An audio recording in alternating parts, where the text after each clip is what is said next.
बालेन रवि हाय हाय बालेन रवि हाय हाय बालेन रवि हाय हाय अबको प्रधानमन्त्रीको बालेन अबको प्रधानमन्त्रीको बालेन अबको प्रधानमन्त्रीको बालेन अबको प्रधानमन्त्रीको बालेन अबको प्रधानमन्त्रीको बालेन बालेन रवि हाय हाय बालेन रवि हाय हाय बालेन रवि हाय हाय बालेन रवि हाय हाय बालेन रवि हाय हाय अबको प्रधानमन्त्रीको बालेन अबको प्रधानमन्त्रीको बालेन बालेन रवि हाय हाय बालेन रवि हाय हाय बालेन रवि हाय हाय अबको प्रधानमन्त्रीको बालेन अबको प्रधानमन्त्रीको बालेन अबको प्रधानमन्त्रीको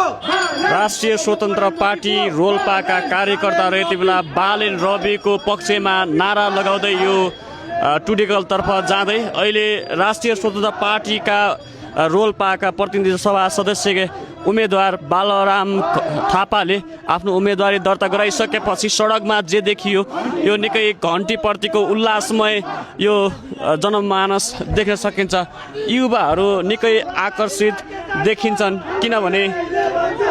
रोल्पामा पनि राष्ट्रिय स्वतन्त्र पार्टीले आफ्नो उम्मेदवारी टुङ्गो लगाएपछि अहिले बालेन रविको रोल्पामा यस्तो खालको क्रेज देखिएको तपाईहरु देख्न सक्नुहुन्छ। रोल्पा जिल्ला के चाहन्छ